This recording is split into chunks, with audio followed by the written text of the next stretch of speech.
नमस्कार दोस्तों, जय जोहार। मैं कौशल तिवारी और बिहिनिया संध्या में आपका स्वागत है।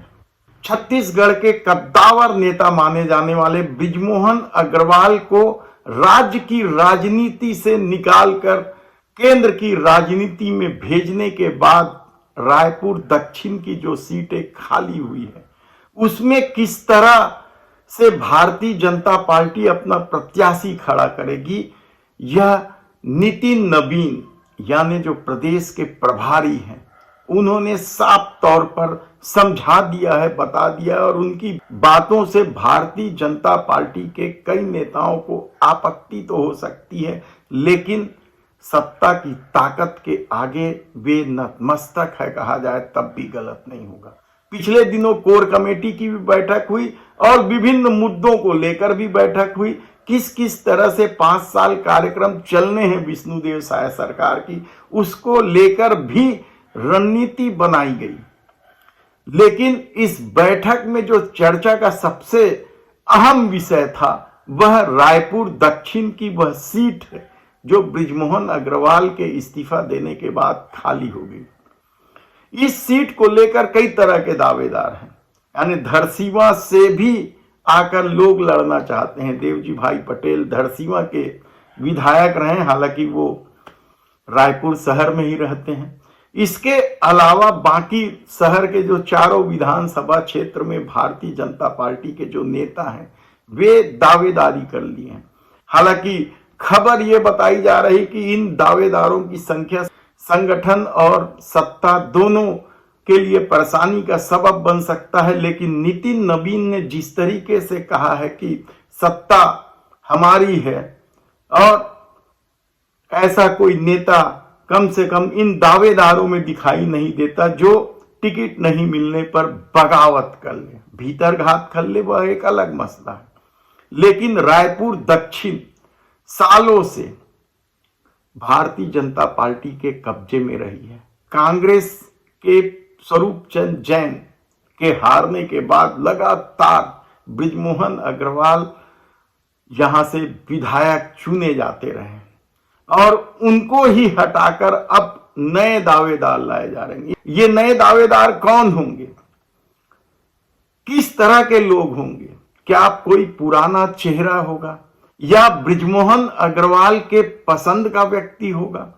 इसे लेकर भी संशय है। कहा जा रहा है कि जिस तरीके से बृजमोहन अग्रवाल को किनारे किया गया है और कोर ग्रुप की बैठक या पार्टी के जो नितिन नवीन ने जो बैठक ली है उसमें भी बृजमोहन अग्रवाल को लेकर जिस तरीके से उपेक्षापूर्ण व्यवहार की बात की जा रही है उससे यह स्पष्ट है कि रायपुर दक्षिण से बृजमोहन अग्रवाल के समर्थकों को टिकट मिलना मुश्किल हो गया। हालांकि जो लोकसभा में टिकट से वंचित रह गए सुनील सोनी भी इस सीट के दावेदार हैं, तो बृजमोहन अग्रवाल के भाई विजय अग्रवाल की भी दावेदारी सुनाई देने लगी है। इसके अलावा जो उनके पीए हैं मनोज शुक्ला, उनका भी नाम सुर्खियों में है। बाकी जो हर बार टिकट मांगने वाले लोग हैं, जो हर चुनाव में टिकट मांगते हैं, पार्षद के भी चुनाव में टिकट मांगते हैं, राजीव अग्रवाल, संजय श्रीवास्तव जैसे लोगों की भी दावेदारी है, तो केदार गुप्ता भी दावेदारी कर रहे हैं। ऐसे में नितिन नवीन ने क्या कहा और किसे टिकट मिल रही है, यह सबसे बड़ा सवाल है। और इशारे में कहा जा रहा है कि नितिन नवीन ने साफ कह दिया है कि कोई नया चेहरा चाहिए। वह नया चेहरा कौन होगा? क्या कोई पार्षद जो है वह कोई चेहरा होगा या महिला नेत्री को टिकट दे दिया जाएगा, क्योंकि जिले में महिला विधायक कोई नहीं है।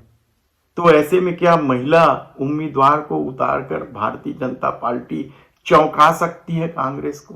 हालांकि कांग्रेस की भी नजर है, कांग्रेस में दावेदार तो हैं लेकिन वे खुलकर सामने नहीं आ रहे हैं, क्योंकि भारतीय जनता पार्टी किसे प्रत्याशी बनाती है यह कांग्रेस के भीतर भी संशय का विषय है। हालांकि कई प्रमुख नाम हैं जो दावेदारों की सूची में शामिल है, जिसमें नगर निगम के सभापति प्रमोद दुबे भी हैं। तो पूर्व प्रत्याशी कन्हैया अग्रवाल भी हैं। इसके अलावा भी कई नाम उछाले जा रहे हैं, चर्चा में हैं। ऐसे लोगों के भी नाम हैं जो राजनीति से लगभग संन्यास जैसी स्थिति है उनकी, कम सक्रिय हैं, उन लोगों के भी नाम हैं।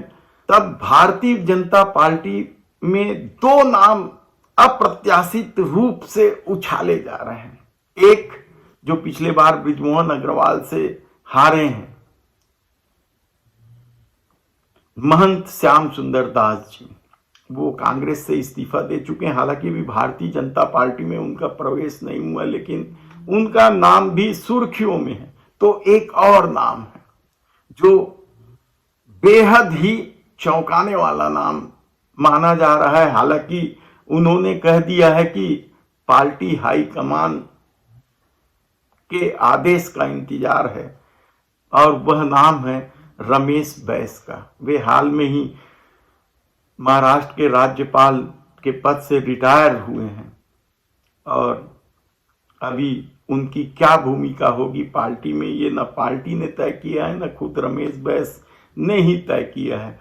उनके जन्मदिन जिस जोश खरोश के साथ मनाया गया उनके समर्थकों द्वारा, उन्हीं समर्थकों के द्वारा उछाला जा रहा है कि रमेश बैस रायपुर दक्षिण से चुनाव लड़ सकते हैं। उनका घर भी ब्राह्मणपारा में है, जो रायपुर दक्षिण में आता है। अलग बात है कि वे अभी कॉलोनी में शिफ्ट हो गए हैं, रविनगर में, लेकिन उनका नाम यह कहकर उछाला जा रहा है कि विष्णुदेव साय ठीक से काम नहीं कर पा रहे हैं, और ऐसे में रमेश बैस को मुख्यमंत्री बनाने की बात भी चर्चा में है।